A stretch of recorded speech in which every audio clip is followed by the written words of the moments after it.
नमस्कार दोस्तों, मैं हूं सूरज। एक बार फिर से स्वागत है आपके ही अपने YouTube चैनल द ब्रेडो में। और आज मैं फिर से हाजिर हूं एक नई वीडियो के साथ, जो हम आदिकाल के वस्तुनिष्ठ प्रश्नों की सूची लेकर हाजिर हुए हैं।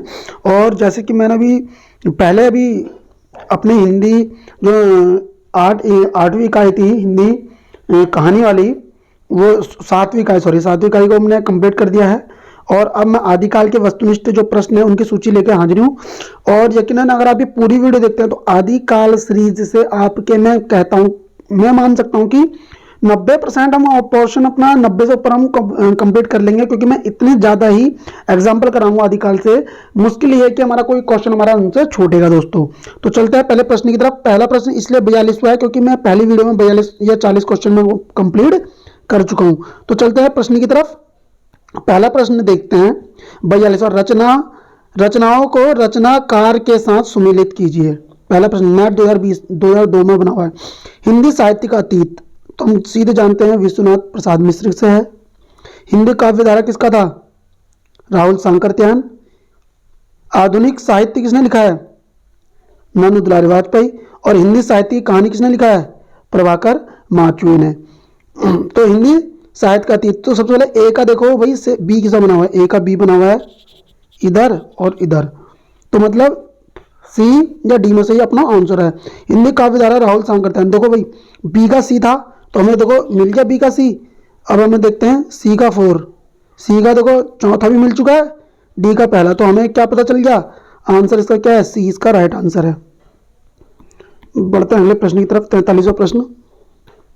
हिंदी साहित्य के इतिहास लेखकों का काल क्रम अनुसार कवियों का वर्गीकरण सर्वप्रथम किसने किया था? देखो भाई, आदिकाल की जो हिंदी साहित्य की जो लेखन परंपरा होती है, लेखन पद्धति होती है, 4 होती है। एक होती है वर्णानुक्रम पद्धति, काल अनुक्रम पद्धति, वैज्ञानिक पद्धति और विधेयवादी पद्धति। ये 4 क्या है, इनकी पूरी डिटेल आप आदिकाल की अगर मेरी प्लेलिस्ट देखते हैं तो आपको वहां जरूर देखने को मिल जाएगा दोस्तों। इनकी पूरी डिटेल मैंने डाली हुई है। तो देखो प्रश्न है, हिंदी साहित्य के इतिहास लेखकों का काल क्रम अनुसार कवियों का वर्गीकरण सर्वप्रथम किसने किया था? जॉर्ज गिरियर्सन ने, गारसादा तासी ने, शिव सिंह सेंगर ने, आचार्य शुक्ल ने। तो इसका आंसर क्या है? George Grierson. देखो, जॉर्ज गिरियर्सन और मिश्र बंधु, इन दोनों ने काल क्रमानुसार पद्धति का प्रयोग किया था। वहीं पे गारसदा दासी और शिव सिंह सेंगर, इन्होंने वर्णानुक्रम पद्धति का किया था प्रयोग। और रामचंद्र शुक्ल ने किया था विधेयवादी पद्धति का, जो कि विधेयवादी पद्धति किसकी थी? टेन की थी दोस्तों। तो इसका सही आंसर क्या है? Option A George Grierson. अब अगला प्रश्न पढ़ते हैं 44वां। आचार्य रामचंद्र शुक्ल ने हिंदी साहित्य का इतिहास के अंतर्गत शिव सिंह सेंगर एवं गिरियर्सन के इतिहास ग्रंथों के लिए किस शब्द का प्रयोग किया है? वार्ता संग्रह, इतिहास संग्रह, व्रत संग्रह, कवि संग्रह। तो उसका आंसर क्या है? व्रत संग्रह। दोस्तों अगर हम ढंग से अगर बात करें तो शुक्ल ने कायदे से, अगर मैं पूछूं आपसे, या मैं जो शिव सिंह सेंगर है ना, इनके साहित्य को उन्होंने व्रत संग्रह बोला था, लेकिन इन्होंने बोला था कवि व्रत संग्रह इसको। और गिरियर्सन के इतिहास को बोला था बड़ा कवि व्रत संग्रह, ठीक है। और वहीं पे मिश्र बंधु विनोद, जो मिश्र बंधुओं का था, उनको बोला था प्रकांड कवि व्रत संग्रह, ठीक है। तो याद रखना इन तीनों के लिए, लेकिन इन दोनों का साथ पूछा तो व्रत संग्रह। और ये डिटेल्स भी मैंने अपने नोट्स में डाली हुई है। अगर आप मेरी आदिकाल के प्लेलिस्ट वाली जो वीडियो देखते हैं तो उसमें काफी सारे आपको नोट्स मिलेंगे दोस्तों, अच्छे अच्छे फैक्ट। अगला प्रश्न पढ़ते हैं 45वां। हिंदी संत काव्य को पूर्ववर्ती सिद्धों एवं नाथ पंथियों के साहित्य का सहज विकसित रूप किस विद्वान ने माना है? आचार्य रामचंद्र शुक्ल ने, नंद दुलारी वाजपेयी ने, गिरियर्सन ने, हजारी प्रसाद द्विवेदी ने। मतलब इनका कहने का क्या मतलब था, जो वर्तमान में जो सिद्ध है, जो संत है ना, संत जो विकसित हुआ वो किससे हुआ था? सिद्धों से हुआ था, सिद्धों से, है ना। और सिद्धों से क्या निकले थे? 9 नाथ निकले थे। तो सबसे पहले देखो सिद्ध, फिर सिद्धों से निकले नाथ, और नाथों से निकले हैं कौन? संत। तो ये परंपरा किसने बोली है कि कैसे विकसित रूप हुआ है? हजारी प्रसाद द्विवेदी ने बोला था। 46वां प्रश्न देखते हैं। हजारी प्रसाद द्विवेदी को हिंदी साहित्य के प्रथम उत्थान को आदिकाल नाम देने की प्रेरणा किससे प्राप्त हुई थी दोस्तों? अब देखो, उन्होंने जो आदिकाल का नाम आदिकाल दिया है, वो नाम देने की प्रेरणा उन्हें किससे प्राप्त हुई थी? शुक्ल से, गिरियर्सन से, मिश्र बंधुओं से, स्वयं से। तो याद रखना रामचंद्र शुक्ल से। 47वां प्रश्न देखते हैं। रामचंद्र शुक्ल के इतिहास ग्रंथों में सर्वाधिक विवादास्पद कालखंड रहा है। ये तो एक बेसिक क्वेश्चन है, है ना। आदिकाल आपने पढ़ा होगा तो हमें पता ही है सबसे ज्यादा विवादित रहा है आदिकाल, क्योंकि उसका नामकरण ही आप देखोगे 25-30 राइटरों ने अलग अलग तरीके से किया हुआ है दोस्तों। तो सबसे विवादित कालखंड किसका रहा है दोस्तों? आदिकाल का रहा है। 48वां प्रश्न देखते हैं, राम कुमार वर्मा ने अपने आलोचनात्मक इतिहास में किस कालखंड तक के विवेचन को प्रस्तुत किया है?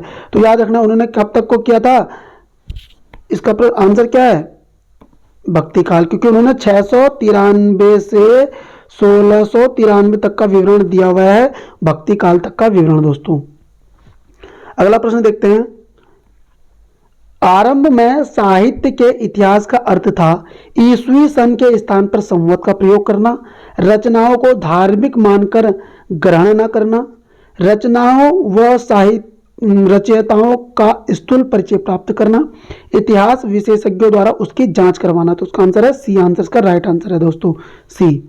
अगला प्रश्न है, साहित्य इतिहास की लेखन पद्धति क्या होनी चाहिए? काल अनुक्रम पद्धति होनी चाहिए, वर्णानुक्रम पद्धति होनी चाहिए, समाज शास्त्री पद्धति होनी चाहिए, विकासवादी समन्वयात्मक पद्धति होनी चाहिए। तो डी आंसर सही है, विकासवादी समन्वयात्मक पद्धति होनी चाहिए। 51वां प्रश्न की तरफ बढ़ते हैं। 51वां प्रश्न बोल रहा है, उत्तर अपभ्रंश को पुरानी हिंदी की संज्ञा किसने दी है? चंद्रधर शर्मा गुलेरी ने, भोला शंकर व्यास ने, और रामचंद्र शुक्ल ने, और भोलानाथ तिवारी ने। तो उसका आंसर क्या है? ये चंद्रधर शर्मा गुलेरी। हालांकि उत्तर अपभ्रंश को पुरानी हिंदी रामचंद्र शुक्ल ने भी बोला था, लेकिन जब दोनों का नाम आता तो चंद्रधर शर्मा गुलेरी ही इसका आंसर जाता है, और भोला शंकर व्यास ने तो अवहट के लिए बोला था। 52वां प्रश्न बनता है, जैन कवि पुष्पदंत पूर्व में किस संप्रदाय के अनुयायी थे? वैष्णव के थे, श्री संप्रदाय थे, शैव थे, वल्लभ थे। तो याद रखना पुष्पदंत किसके थे? याद रखना शैव के थे। और पुष्पदंत में इसकी पूरी पुष्पदंत की पूरी डिटेल मैंने पिछले वीडियो में बता रखी है, आप याद रख लेना पुष्पदंत, है ना। तो इसके बारे में आपको पूरी तरीके से जानकारी वहां पे मिल जाएगी, क्योंकि इसका ईस्वी मतलब इसका कार्यकाल कौन से दौरान का था, इनको हिंदी का पहला कवि किसने माना है, सब चीज आपको उसमें पता चल जाएगा।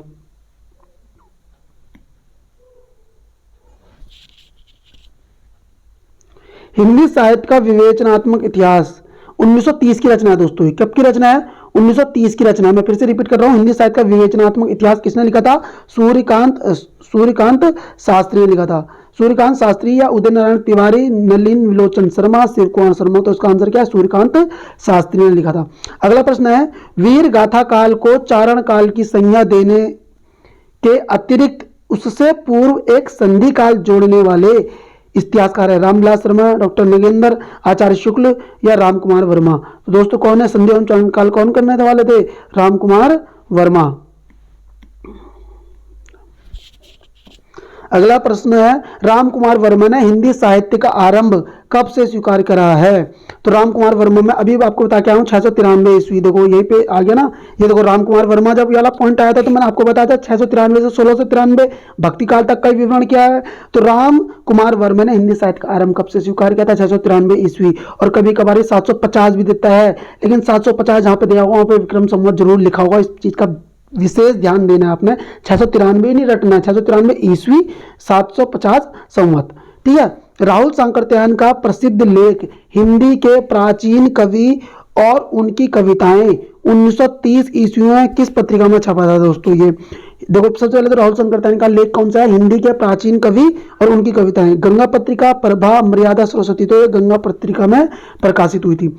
अगला प्रश्न है 57वां प्रश्न देखते हैं, आचार्य शुक्ल के इतिहास ग्रंथ के विषय में कौन सा कथन असत्य मतलब सत्य नहीं है? मतलब कौन सा कथन सत्य नहीं है? युग की परिस्थितियों का महत्व, कवियों के जीवन चरित्र के स्थान पर साहित्यिक महत्व दिया था बिल्कुल, काव्यधाराओं और युगों की साहित्यिक प्रवृत्तियों का उल्लेख, साहित्यिक प्रवृत्तियों के निर्माण में परंपरा का महत्व। तो इसका आंसर क्या है? गलत में आंसर डी इसका गलत आंसर है। किस विद्वान ने हिंदी साहित्य का आरंभ भक्ति काल से माना है? बहुत बड़ा प्रश्न आ गया दोस्तों। किस विद्वान ने हिंदी साहित्य का आरंभ कब से माना था? भक्ति काल से। किसने माना है? हजारी प्रसाद द्विवेदी ने माना है। देखो ऑप्शन नहीं पढ़ रहा हूं क्योंकि बेसिक क्वेश्चन है और बहुत बड़ा भी प्रश्न है, तो आचार्य हजारी प्रसाद द्विवेदी ने ही इसको माना था। और हजारी प्रसाद जी का जन्म कब हुआ था? 1907 में, याद रखना। नगेंद्र रामचंद्र शुक्ल का कब हुआ है? ये हुआ है 1884, नगेंद्र आई थिंक 1915 और रामकुमार वर्मा 1905। हिंदी साहित्य नामक इतिहास ग्रंथ का संपादन किसने किया था? हिंदी साहित्य, रामकुमार वर्मा, नलिनी विलोचन शर्मा, वृंदावन लाल वर्मा, धीरेन्द्र वर्मा, डॉक्टर धीरेन्द्र वर्मा ने किया था। उत्तरी भारत की संत परंपरा नामक ग्रंथ के लेखक कौन है? तो ये मैं तुम्हें एक चीज बता देता हूँ यार, कहाँ गया ये, 1951 की थी। ये कब की थी? 1951 की थी, परशुराम चतुर्वेदी की ये रचना है। कौन सा प्रश्न था? उत्तरी भारत की संत परंपरा। अगला प्रश्न है, राधा वल्लभ संप्रदाय सिद्धांत और साहित्य के लेखनकर्ता कौन है? राधा वल्लभ संप्रदाय सिद्धांत और साहित्य के लेखनकर्ता कौन थे? केसरी नारायण शुक्ल, श्रीलाल शुक्ल, श्री कृष्ण शुक्ल, विजेंद्र स्नातक, चंद्रकांत बाली। तो उसका आंसर क्या है? विजेंद्र स्नातक ने राधा वल्लभ संप्रदाय सिद्धांत और साहित्य के लेखन करता है। अगला प्रश्न है, यह हिंदी साहित्य की नींव का वह प्रस्तर है जिस पर आचार्य शुक्ल ने अपने सुप्रसिद्ध इतिहास का भव्य भवन निर्मित किया था। कथन किससे संबंधित है दोस्तों? यह कथन किससे है? आचार्य रामचंद्र शुक्ल के इतिहास से, गारसदा तासी के ग्रंथ से, गिरियर्सन के इतिहास से या हरियोत के इतिहास से। तो उसका राइट आंसर है गिरियर्सन का इतिहास। और गिरियर्सन का इतिहास कौन सा था? The modern vernacular literature of northern Hindustan था, जो 1888 में प्रकाशित हुआ दोस्तों। वहीं पर रामचंद्र शुक्ल का हिंदी साहित्य का इतिहास जो है हिंदी साहित्य विकास नाम से प्रकाशित हुआ था, 1929 में हुआ था। वहीं पर गारसदा तासी का ग्रंथ कौन सा है? ये कौन सा था? इस्तवार द लिटरेचर एंड हिंदुस्तानी, जिसका पहला संस्करण 1839 में, दूसरा 1847 में, और उसका दूसरा जो पार्ट आया था, दूसरा पार्ट जो आया था वो 1871 के समथिंग में आया था। ठीक है, अगला प्रश्न बनता है हमारा 63वां प्रश्न है ये, हिंदी में किसी भारतीय द्वारा लिखा गया पहला इतिहास, यह कथन मिस्र बंधु विनोद के संदर्भ में किसका है? देखो प्रश्न देखना, बहुत अच्छा प्रश्न है। हिंदी में किसी भारतीय द्वारा लिखा गया पहला इतिहास, यह कथन मिस्र बंधु विनोद के संदर्भ में किसका था? डॉक्टर किशोरीलाल गुप्त, लक्ष्मी सागर वारसेन का। अगला ऑप्शन देखते हैं किसका है? आचार्य रामचंद्र शुक्ल का और सुमन राजे का। तो दोस्तों ये प्रश्न देख के अधिकतर लोग रामचंद्र शुक्ल में जाएंगे, जब इसका आंसर क्या है? सुमन राजे। और प्रश्न को फिर से रिपीट करो, देखो किसके संबंध में बोल रहा है ये बोल रहा है मिस्र बंधु विनोद के संदर्भ में। और मिस्र बंधु विनोद के दो मतलब इसके चार भाग थे। मिस्र बंधु विनोद के 4 भाग थे, जिसके 3 भाग जो है 1913 में प्रकाशित हुए थे, लास्ट चौथा भाग 1934 में प्रकाशित होता है। याद रखिएगा दोस्तों, मिस्र बंधु विनोद बहुत बड़ा था, इसमें 4591 कवियों को विवरण दिया हुआ है। और मिस्र बंधु विनोद 3 भाई थे, श्याम बिहारी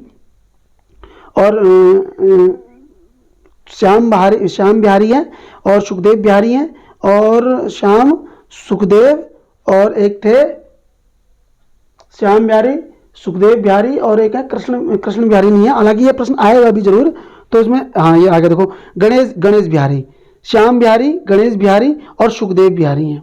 ठीक है, 64वां प्रश्न देखते हैं, हिंदी साहित्य का नया इतिहास। हिंदी साहित्य का नया इतिहास किसने लिखा था? राम खिलावन पांडे द्वारा लिखा गया था दोस्तों। 65वां प्रश्न है, आधुनिक हिंदी साहित्य का इतिहास 1934 में किसके द्वारा रचा गया था? तो याद रखना, कृष्ण शंकर शुक्ल रसाल या राम शंकर शुक्ल रसाल। तो ये कृष्ण शंकर शुक्ल के द्वारा लिखा गया था आधुनिक हिंदी साहित्य का इतिहास 1934। अगला प्रश्न है 66वां, नागरी प्रचारणी सभा से प्रकाशित वृद्ध हिंदी साहित्य का इतिहास कितने खंडों में प्रकाशित हुआ था? 16 में, 15 में, 20 खंड में, 18 खंडों में। तो ये 16 खंडों में। हालांकि प्रकाशित होना था देखो दोस्तों 18 खंडों में, लेकिन हुआ नहीं, हुआ था 16 खंडों में। कितने खंडों में प्रकाशित हुआ था? 16 खंडों में। जरूर याद रखना इस बात को आप ध्यान से। तो 18 को तो माइंड से हटा ही दो, 16 याद रखो आप। 67वां प्रश्न देखते हैं 67वां, इतिहास शुक्ल जी ने जुटाया है, जताया नहीं। शुक्ल जी के से संबंधित यह कथन किसका है दोस्तों?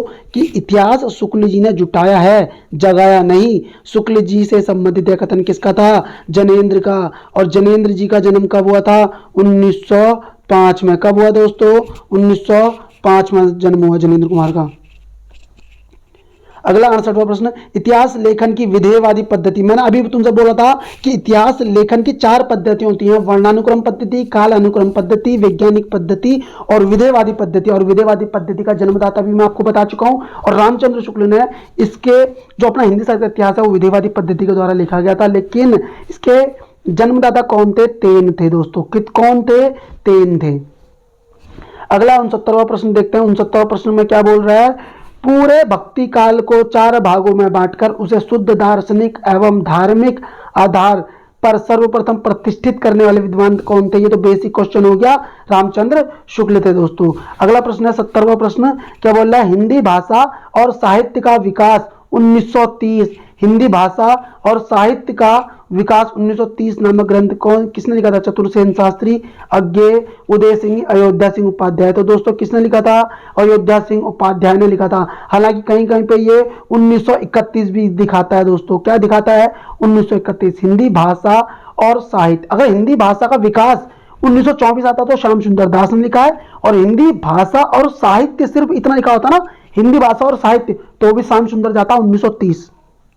लेकिन बोल रहा है हिंदी भाषा और साहित्य का विकास, तो अयोध्या सिंह उपाध्याय 1930 या 1931। अगला प्रश्न देखते हैं 71वां, हिंदी इतिहास लेखन एवं विश्लेषण के प्रति पारंपरिक भारतीय दृष्टिकोण कैसा था? इतिहास लेखन एवं विश्लेषण के प्रति, ये बात मैं अपने नोट्स में आपको बता चुका हूं, आदर्श मूलक और अध्यात्मवादी था दोस्तों। कौन सा था? आदर्श मूलक और अध्यात्मवादी था। प्रश्न है 72वां, मिश्र बंधु विनोद में नहीं है शामिल। अभी बता के गया हूं, गणेश बिहारी है, श्याम बिहारी है, सुखदेव बिहारी है। कौन तो नहीं है? कृष्ण बिहारी नहीं है दोस्तों। तो उसका आंसर क्या हो जाएगा? सी। अगला 73वां प्रश्न देखते हैं, भक्ति आंदोलन को इस्लाम की देन न मानकर दक्षिण के आलवार भक्तों की देन मानने वाले विद्वान कौन थे? हजारी प्रसाद द्विवेदी। हिंदी साहित्य का अतीत तथा वाग्मय विमर्श ग्रंथों के रचयिता कौन है? हिंदी साहित्य का अतीत, तो ये किसने लिखा था दोस्तों? विश्वनाथ प्रसाद मिश्र ने लिखी है।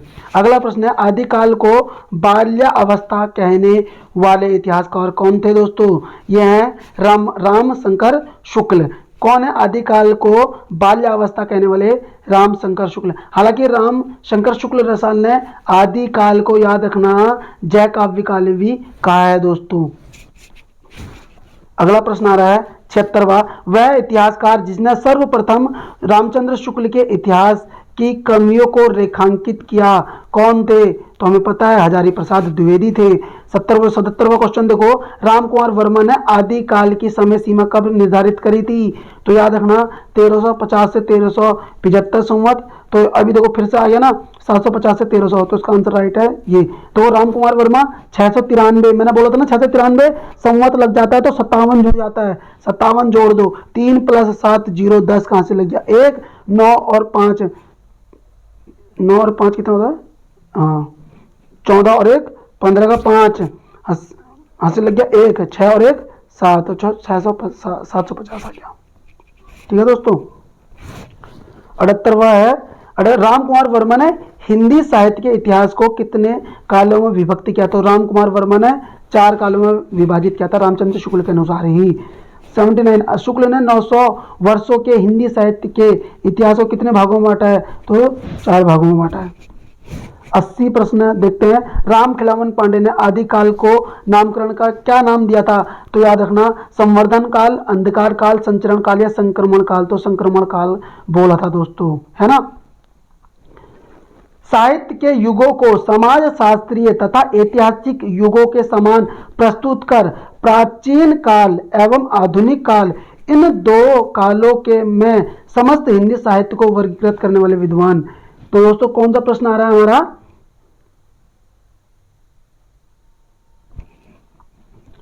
साहित्य के युगों को समाज शास्त्रीय तथा ऐतिहासिक युगों के समान प्रस्तुत कर प्राचीन काल और आधुनिक काल, इन 2 कालों में समस्त हिंदी साहित्य को वर्गीकृत करने वाले विद्वान कौन थे? तो ये बहुत अच्छा प्रश्न आ गया हमारे लिए। ऑप्शन देखते हैं इसके, डॉक्टर शंभुनाथ सिंह, डॉक्टर वारसेन, रामकिशोर शर्मा और सुमन राजे। देखो शंभुनाथ आ गया ना, तो शंभुनाथ से एक और चीज मैं तुम्हें बता देता हूँ। देखो इधर इन्होंने आदिकाल को प्राचीन काल भी बोला है, शंभुनाथ ने आदिकाल को क्या बोला है, प्राचीन काल ही बोला था। तो इसका आंसर भी दोस्तों शंभुनाथ सिंह ही है। अब ये बोल रहा है, अगला प्रश्न देखते हैं, 82वां प्रश्न, निम्नलिखित रचनाओं को सुमेलित कीजिए। हिंदी साहित्य का वैज्ञानिक इतिहास किसने लिखा है, गणपति चंद्र गुप्त ने लिखा है, तो पहले का तो हो गया। 3, हिंदी साहित्य का इतिहास हमें पता है रामचंद्र शुक्ला ने लिखा है। हिंदी साहित्य का इतिहास दर्शन किसने लिखा है, नलिन विलोचन शर्मा ने। हिंदी साहित्य धीरेन्द्र वर्मा ने। तो इसका पहले का हम देखेंगे थर्ड, तो पहले का थर्ड इसमें बनना और इसमें बनना है, तो मतलब ये भी कट ये भी कट। और दूसरे हिंदी साहित्य का दूसरे का दूसरा है, तो हमारा देखो बी का बी हो गया। हमें सी का भी चेक कर लेते हैं, सी का था 4, तो इसका आंसर क्या है, 20 का राइट आंसर है। 83वां प्रश्न, निम्नलिखित नामों को उनके नामकरण कर्ता के साथ सम्मिलित कीजिए। देखो अंधकार काल, अंधकार काल किसने बोला था, तो अंधकार काल बोला था आपका कुलश्रेष्ठ ने, कपिल कुलश्रेष्ठ ने बोला था। चारण काल किसने बोला है, गिरियर्सन ऑप्शन में है। हाँ, तो चारण काल किसने बोला है, गिरियर्सन ने बोला है। वीर काल किसने बोला है, विश्वनाथ प्रसाद मिश्र ने बोला है। आधार काल किसने बोला है, आधार काल कहाँ गया, सुमन राजे ऑप्शन में नहीं है, अच्छा मोहन अवस्थी है, तो सही। तो हमें पता चल गया भाई एक और बच गया है और एक ही है। तो उन्मेष काल किसका है, वैसे गणपति चंद्रगुप्त ने शून्य काल भी बोला है, तो इसमें शून्य काल ऑप्शन में है नहीं, तो हम इसमें उन्मेष को किसमें जोड़ देंगे, इसमें जोड़ देंगे। लेकिन अंधकार का हमें पता है कुलश्रेष्ठ है, तो ए का देखो सबसे पहले बी आ गया, बी।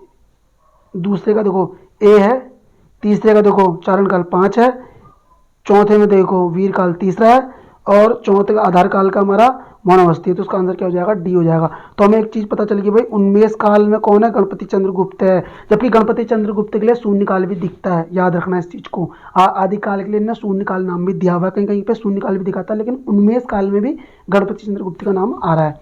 84वां प्रश्न देखते हैं दोस्तों, कौन सा, 84, निम्नलिखित रचनाओं को रचनाकारों के साथ सुमेलित कीजिए। तो देखो सबसे पहला बहुत बढ़िया क्वेश्चन आ गया, ये मैं थोड़ा सा इसको ऊपर कर देता हूँ, ये रहा, पेन ले लेते हैं। तो सबसे पहले देखो, हिंदी साहित्य का संवेदनात्मक इतिहास किसने लिखा है, रामस्वरूप चतुर्वेदी ने लिखा है। हिंदी साहित्य का दूसरा इतिहास लिखा है बच्चन सिंह ने, है ना।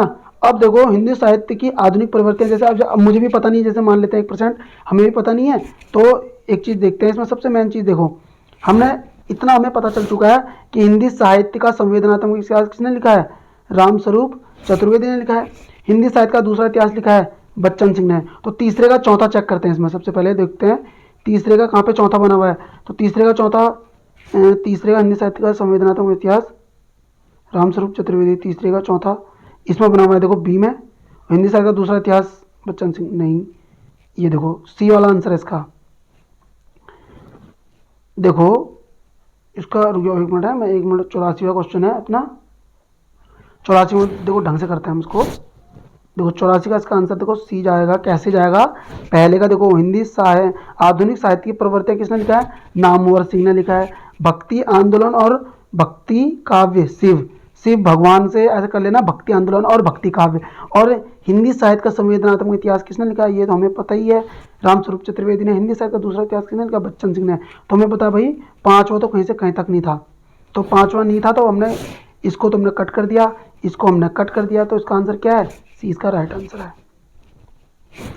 85वां प्रश्न देखते हैं, इतिहास ग्रंथों को इतिहासकारों के साथ सुमेलित करना है। हिंदी साहित्य की भूमिका, अब ये तो बेसिक क्वेश्चन है, हिंदी साहित्य की भूमिका में बता 1940 में हजारी प्रसाद द्विवेदी ने लिखा है ना। दूसरा देखो अगला बोल रहा है, अगला हिंदुवी साहित्य का इतिहास, हिंदुवी साहित्य का इतिहास किसने लिखा, लक्ष्मी सागर वर्षेण ने। हिंदुवी साहित्य का इतिहास क्या था, मैं तुमको बताता हूँ, गारसादा तासी ने जो इस्तवारदा लिटरेचर एंदुवे हिंदुस्तानी लिखा था ना, उसी का हिंदी रूपांतरण लक्ष्मी सागर वर्षेण ने 1952 में करा था, हिंदुवी साहित्य इतिहास के नाम से। ठीक है दोस्तों, तो एक चीज समझ के चलना, हमें पता चल गया कि पहले का देखो, पहले वाले का बी है, तो देखो हमें बी इसमें भी नहीं मिला, बी इसमें भी नहीं मिला, बी इसमें भी नहीं मिला, हमें मिल गया इसमें। तो ए का क्या था, दूसरा था। बी का देखो हिंदी साहित्य का उद्भव काल किसने लिखा, उद्भव वासुदेव, और वासुदेव ने ना आदिकाल के लिए उद्भव काल भी बोला है दोस्तों, मैं तुम्हें बता रहा हूँ यहीं पे।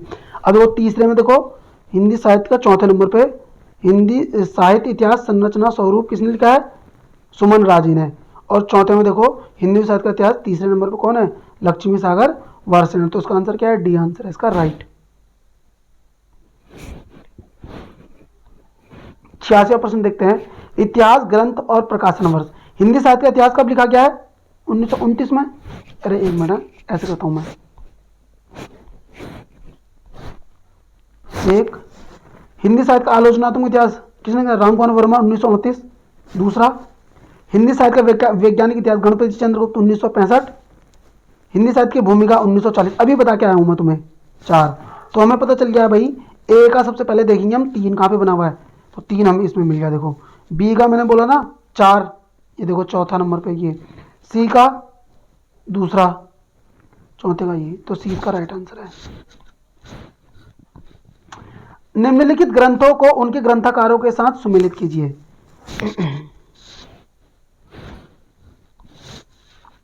हिंदी साहित्य का 20वीं शताब्दी है, तो वैसे नंद दुलारी वाजपेयी का है। हिंदी साहित्य एक आधुनिक परिदृश्य और हिंदी साहित्य की युगीन प्रवृत्तियां। तो इसका देखो आंसर, देखो इसका आंसर बनना चाहिए बी। देखो सबसे पहले ए का 4, ए का 4 हमें इसमें 2 में मिल रहा है, इसको हमने कट कर दिया, इसको हमने कट कर दिया। लेकिन मुझे यह पता है कि जो हिंदी साहित्य का एक आधुनिक परिदृश्य है ना, वो अज्ञे की रचना है। किसकी है? हिंदी साहित्य एक आधुनिक परिदृश्य किसकी रचना है? अज्ञे की। आदिकालीन हिंदी साहित्य की पृष्ठभूमि किसने लिखी है? राम मूर्ति त्रिपाठी ने। अगला प्रश्न आ रहा है, हिंदी साहित्य के युग और प्रवृत्तियां किसकी है? शिव कुमार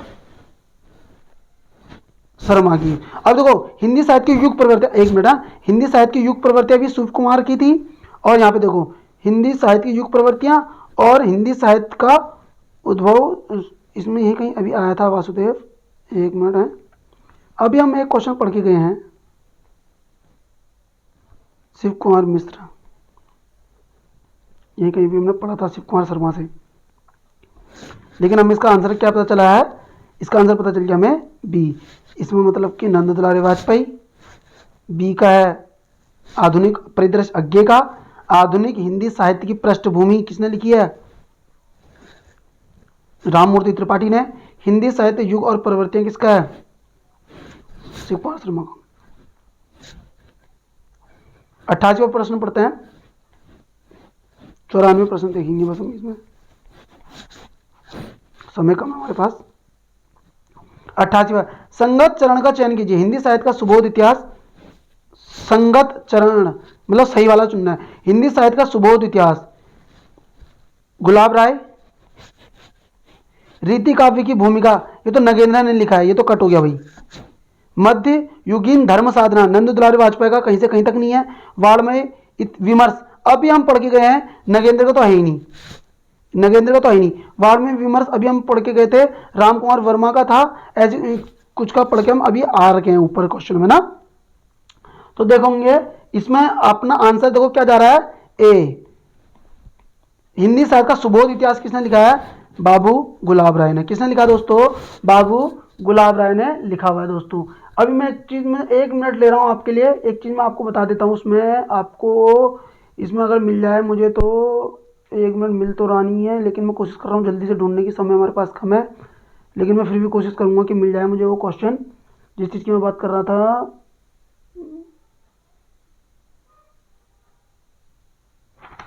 नहीं मिल रहा है मुझे, बट कोई दिक्कत नहीं, 2 मिनट हम एक्स्ट्रा ले लेंगे, लेकिन इस चीज़ को हम अभी यहीं पे डाउट क्लियर कर लेंगे तो अच्छी रहेगी। अगर मुझे मिल जाता प्रश्न तो, मिल तो रहा नहीं है।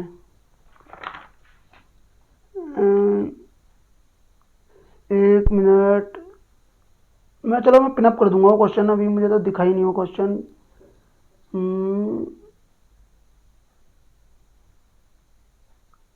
योजनात्मक इतिहास, नहीं माफी चाहूंगा मैं, मुझे वो क्वेश्चन मिल नहीं रहा है। हाँ देखो, हिंदी साहित्य का अतीत और वाल्मीकि विमर्श, ये रहा, मिल गया। वाल्मीकि विमर्श और हिंदी साहित्य का अतीत किसने लिखा था? विश्वनाथ प्रसाद मिश्र ने दोस्तों। वाल्मीकि विमर्श किसका है? विश्वनाथ प्रसाद मिश्र का है। 89वां क्वेश्चन देखते हैं, 89वां क्वेश्चन, रचना और रचनाकार का संगत चरण का चयन करो। वाल्मीकि विमर्श वासुदेव सिंह, अब देखो गलत हो गया, अभी हम पढ़ के गए हैं। वाल्मीकि विमर्श किसका है? विश्वनाथ प्रसाद मिश्र का है। हिंदी साहित्य का अतीत विश्वनाथ प्रसाद मिश्र, ये देखो दोनों विश्वनाथ प्रसाद मिश्र, ये सही है बिल्कुल। विश्वनाथ प्रसाद की ऊपर वाली रचना भी थी हिंदी काव्य धारा, नगेंद्र की 1944। अरे हाँ, हिंदी काव्य धारा, 1 मिनट, इसे कट करते हैं, उनको 1 मिनट पूरा कट करना है। तो मुझे ये बोल रहा है कि संगत चरण बताओ। तो हमें ये वाल्मीकि विमर्श वासुदेव, हिंदी साहित्य का अतीत विश्वनाथ प्रसाद मिश्र, हिंदी काव्य धारा नगेन, हिंदी साहित्य का आदिकाल रामकुमार वर्मा। अब बताओ, हिंदी साहित्य का आदिकाल हजारी प्रसाद द्विवेदी ने लिखा है 1952 में। हिंदी काव्य धारा 1944 में राहुल सांकृत्यायन ने लिखा है। वाल्मीकि विमर्श जो लिखा है विश्वनाथ प्रसाद मिश्र ने लिखा है। और ये भी गलत हो गया। फिर हिंदी साहित्य का अतीत विश्वनाथ प्रसाद मिश्र ने, तो ये आंसर हमारा सही हो गया। 90वां क्वेश्चन देखते हैं, 90वां। निम्न के संगत चयन का चरण करो। संगत चरण का हिंदी भाषा और साहित्य 1931, हिंदी साहित्य का आलोचनात्मक इतिहास 1952, वाल्मीकि विमर्श 1944, हिंदी साहित्य और संवेदना का विकास 1952। तो इसका आंसर क्या है दोस्तों? वाल्मीकि विमर्श कब लिखा गया है? 1944 में लिखा गया है। वाल्मीकि विमर्श कब लिखा गया था? 1944 में लिखा गया था। और लिखा किसने है? विश्वनाथ प्रसाद मिश्र ने लिखा। 91वां क्वेश्चन देखते हैं। संगत चयन करना है हमें इसमें।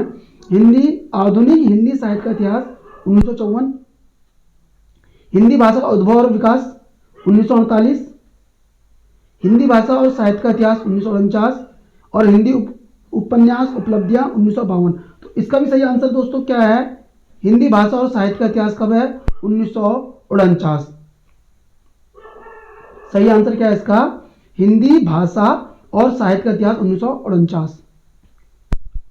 92वां क्वेश्चन है, निम्न संगत विकल्प चुनिए। संगत हिंदी साहित्य का इतिहास 1900, हिंदी साहित्य के प्राचीन कवि और कविताएं 1952, हिंदी साहित्य और युग परिवर्तन 1955, हिंदी साहित्य और संवेदना का इतिहास 1986, रामस्वरूप चतुर्वेदी का था 1986।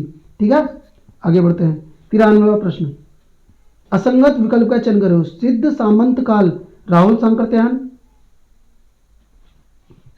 आदिकाल हजारी प्रसाद द्विवेदी, चारण काल गिरियर्सन, उद्भव काल विश्वबंधु। ये तो है ही नहीं भाई, उद्भव काल तो इन्होंने बोला ही नहीं है। उद्भव काल अभी हम पढ़ के गए हैं, उद्भव काल किसी और ने ही बोला था। शायद ये उद्भव काल किसने बोला था? अभी हम प्रश्न में देख के गए हैं उनकी रचनाओं में, मेरे दिमाग से भी वो हट रहा है उद्भव काल का। मैं 1 मिनट में बता रहा हूँ देखकर, अपना नोटबुक खोलना पड़ेगा मुझे इसमें।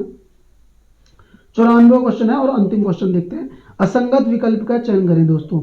असंगत चयन का विकल्प करना है चारण काल, असंगत चयन चारण काल, यही असंगत। वीर काल विश्वनाथ ने सही बोला, ये तो सही है बिल्कुल। आधार काल मोहन अवस्थी, प्रारंभिक काल मिश्र बंधु। अब 1 मिनट है, अगला बार जो क्वेश्चन था मेरा, जो उद्भव काल वाली बात आई थी, 1 मिनट उद्भव काल के बारे में देख लेते हैं एक बार। उद्भव काल किसने बोला? वासुदेव सिंह ने। अब भी मैंने आपको ऊपर बताया था, मेरे दिमाग से वो हट रहा था थोड़ा सा उद्भव काल। और अभी तुम पिछले वीडियो देखोगे ना, पिछले प्रश्न, तो उसमें बता के भी आया हूँ कि उद्भव काल जो बोला है वासुदेव सिंह ने बोला है दोस्तों। तो आशा करता हूँ ये प्रश्न आपको अच्छे लगे होंगे, और ये प्रश्न आपको अच्छे लगे तो आपने वीडियो को लाइक करना है, एक प्यारा सा कमेंट करना है। थैंक यू, मिलते हैं सुबह नेक्स्ट वीडियो के साथ।